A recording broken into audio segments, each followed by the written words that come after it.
The first lab we're going to be doing is Charles' law. And Charles' law, the purpose of Charles' law is to determine the relationship between volume and temperature. And so everything else has to stay constant. So again, we are looking at the relationship of volume and temperature.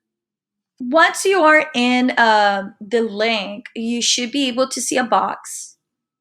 Okay, if you don't see the box, make sure you go back in there, download it, or make sure that it says HTML, the link. Okay, so now let's go ahead and look at the parts. On top of the box, there's a little handle. Make sure that this stays closed at all times. We want to have all those molecules all inside, not leaving outside the box. We want to contain them in there, okay, when we are pumping in our molecules. This handle will disappear later on. Now let's look at the thermometer. Okay, so the thermometer has several units. It has the Kelvin or the degrees Celsius. So we're going to go ahead and keep it, of course, at Kelvin because this is gas properties. And gas properties, we always use units of Kelvin. Very, very important. Okay, so let's go ahead and now let's look at pressure. Pressure is this right here on the right side. And it also has the units. The units are in ATM or kilopascal. So we're going to keep it at ATM.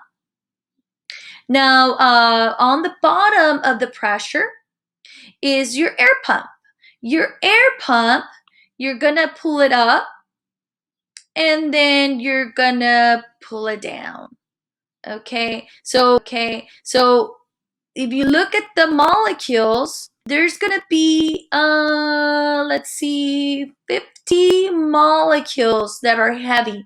Now, it really doesn't matter if you use heavy or light. So as long as this number stays the same or constant, that is one of our constant.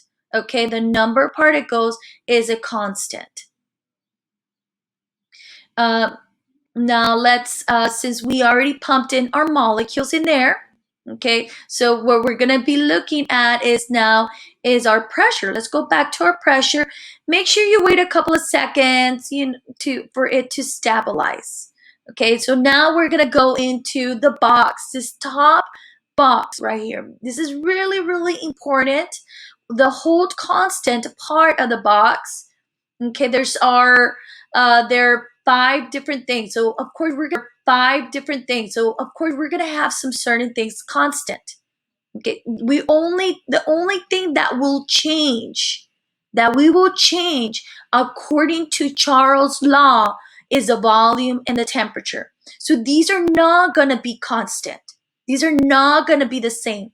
So the volume temperature is not the thing that we want to hold constant. It is the pressure. But as you can see, there's 2 types of pressure. There's the one with the volume that's going to change, that's going to be going up or down, or the pressure that's going to be going up and down. Which one does it rely to? So really, really, really, it's going to be the volume.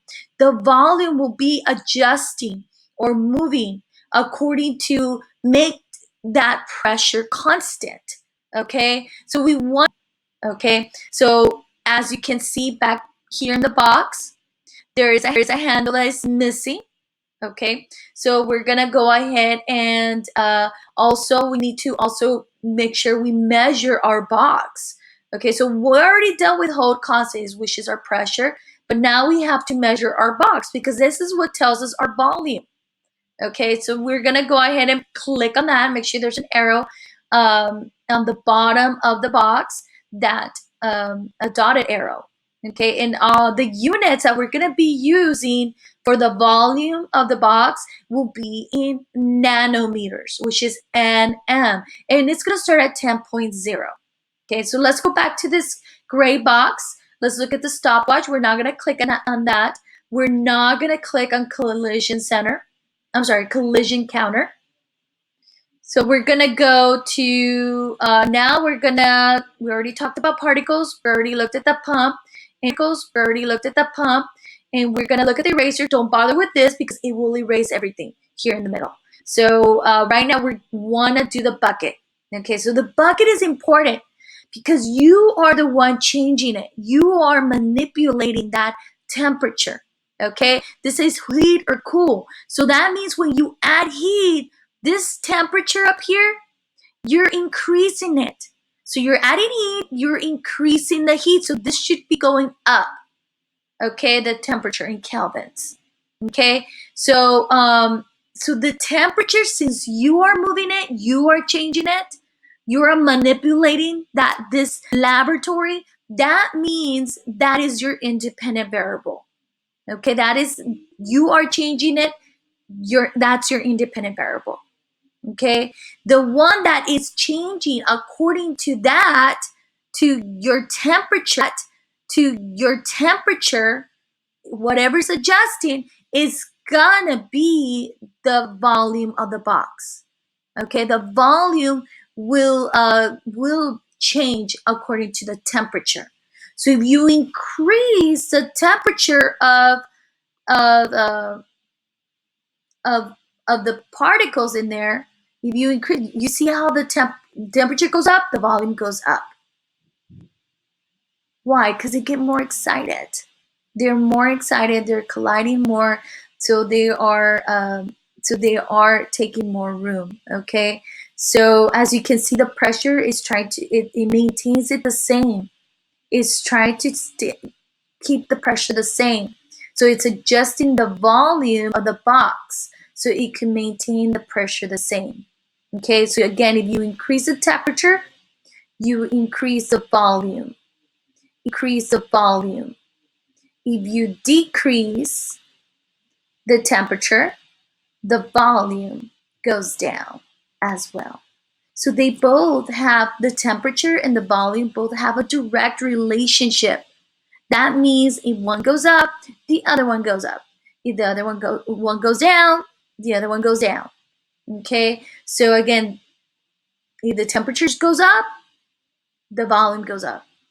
If the temperature goes down, the volume goes down.